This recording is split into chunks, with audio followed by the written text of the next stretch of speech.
জনাইছে মুহূৰ্তৰ এটা ব্ৰেকিং নিউজ। সৰুপথাৰৰ দিন দুপৰতে চুৰিকাণ্ড। সৰুপথাৰ অঞ্চলত সঘনাই চুৰিকাণ্ড ঘটনা পোহৰলৈ আহিছে।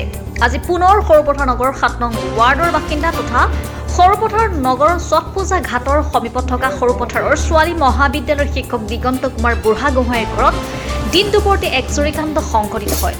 জানিব পৰা মতে ঘটনাৰ সময়ছোৱাত ঘৰখনত কোনো লোক উপস্থিত নাছিল। মানুহ নথকাৰ সুযোগ লৈ চোৰে ঘৰটোৰ পিছফালৰ বেৰ ভাঙি ভিতৰত প্ৰৱেশ কৰে আৰু গোটেই ঘৰখন লণ্ড ভণ্ড কৰি ষ্টীল আলমিৰাৰ লকাৰ ভাঙি ভিতৰত প্ৰৱেশ কৰে আৰু গোটেই ঘৰখন লণ্ড ভণ্ড কৰি প্ৰায় আলমিৰাৰ পৰা ৫ তোলা সোণৰ গহনা আৰু নগদ ১৭,০০০ টকা ধন লৈ যায়। আনহাতে অসুখীয়া দেহা বাবি ঘৰখনত জ্যেষ্ঠ মাতৃ হেমপ্ৰভা বুঢ়াগোহাঁই সদায় ঘৰতে থাকে, কিন্তু আজি তেখেত পাঞ্জান অঞ্চলৰ সৰু পুত্ৰৰ ঘৰলৈ গৈছিল আৰু সেই সময়ছোৱাতে চুৰিকাণ্ডৰ ঘটনাটো সংঘটিত হয়। ইতিমধ্যে ঘটনাস্থলীত সৰুপথাৰ আৰক্ষী উপস্থিত হৈ তদন্ত প্ৰক্ৰিয়া আৰম্ভ কৰিছে। ইফালে সৰুপথাৰ অঞ্চলত সঘনাই চুৰিকাণ্ড হোৱা ঘটনাক লৈ চিন্তিত হৈ পৰিছে স্থানীয়। দুদিন পূৰ্বে সৰুপথাৰ গন্ধপুৰী গাঁৱৰ পৰাও নিশা ৩খনকৈ মটৰচাইকেল চুৰি হোৱাৰ ঘটনা পোহৰলৈ আহিছে। এইটো প্ৰায় চাগে ১:৩০মান বজা হ'ব নেকি, তেনেকুৱাই মোৰ অনুমান হয়। মইতো ১১টা বজাত গুচি গ'লোঁ। তাৰপিছত মই গৈছিলোঁ, মোৰ সৰুটো ল'ৰা পাঞ্জানত থাকে। তাৰ আজি ঘৰত কিবা অকণমান কিবা পাতিছিলে, মানে মোক মাতিলে। মই এনেই ক'তোৱে নাযাওঁ, মোৰ মানে গা ভাল নাই, মই ঘৰতে থাকোঁ। এতিয়া নিজৰ ল'ৰা মাতিছে, এতিয়া নগ'লেও বেয়া হ'ব কাৰণে এই টমটম এখন লৈ পেলাই গ'লোঁ। গৈ পেলাইনি 4টা বজাত ঘূৰি আহিছোঁ। তাৰপৰা ই তাত 2টামান বজাত গৈ ওলাইছিলেগৈ। ই কলেজৰ পৰা 1:30 বজাত ওলালে বোলে, গৈ ওলাইছেগৈ। তাৰপিছতে ইয়াক মই বোলো খাই বৈ তই যাগে যা, আমি গৈ আছোঁ। ই আহিছে 4টামানত পালেহি। সেই ঘৰত মানে ঘৰ দুৱাৰ চব খোলা বোলে, তাৰপৰা ফোন কৰিছে।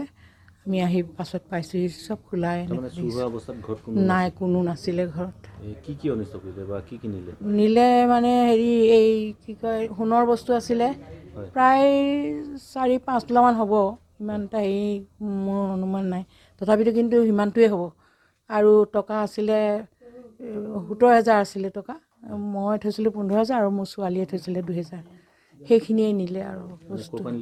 গডৰেজৰ পৰা মানে লকাৰটো কিবা লগাই ভাঙি পেলাই লৈ গৈছে। মানে এই বেৰ ভাঙি পেলাই পিছফালে দি সোমাইছে। মই কলেজৰ পৰা আহিছিলোঁ, আহোঁতে প্ৰায় 1:30টাত মই কলেজৰ পৰা ওলাইছোঁ। কলেজৰ পৰা ওলাই আহি পেলাই মই ঘৰত চালোঁ যে 150 টকা লগা আছে। মই বাহিৰলৈ গুচি গ'লোঁ বাৰীতালৈ।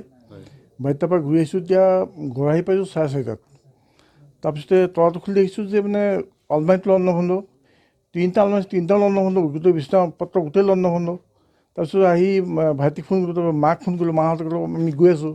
তাৰপিছত আহি দেখিছোঁ যে মানে তাত লকাৰত থকা টকা কি নাই, তাৰপিছত এই যিখিনি গহনা গাঁঠৰি আছে সেইখিনি নাই। তাৰপৰা দেখিছোঁ যে সেই বেৰখন ভাঙিলে, বেৰখন ভাঙি সেইফালে সোমাইছে। বেৰখনৰ কাষতে মোৰ চাউল আছে, চাউল চব পেলাই দিছে। আৰু পিছফালে এখন দৰ্জাখনো খোলা দিলে, খোলা চাগে সেইফালেদি ওলাই গুচি গ'ল। মোৰ ইটো আৰু এটা ৰুম আছে, সেইটো ৰুম খুলিছিলে, কিন্তু খুলিব নোৱাৰিলে। মই চাইছিলোঁ দৰ্জা মানে উল্টা পুল্টা কৰি ৰাখিছে, কিন্তু খুলিব পৰা নাই। আৰু চাগে ইতিমধ্যে গুচি গ'লগৈ সময় হোৱাৰ কাৰণে, এনেকুৱা হ'ব পাৰে।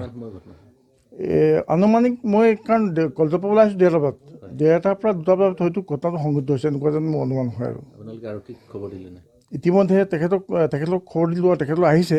আহি ইতিমধ্যে তেখেতৰ যিটো প্ৰক্ৰিয়া, সেইটো প্ৰক্ৰিয়া তেওঁলোকে আৰম্ভ কৰিছে। আৰু পৰিণামটো গম পোৱা নাই। আৰু তেখেতলোকে কৈছে যে ওচৰত তেনেকুৱা মানুহ আছে, বিশেষ তেনেকুৱা নাজানো। এতিয়া হয়তো তেখেতৰ তদন্ততে ওলাব পাৰে। ধৰক 5 তোলা সোণৰ কমচে কমটো 4,00,000 টকা হ'ব। আৰু এইফালে কেছ টকাটো তেনেকৈ নাই, তথাপিতো 70,000 টকা আছে বুলি কৈছে। গতিকে ধৰক আৰু 4,50,000, 60, 470 মান হ'ব আৰু। হয়।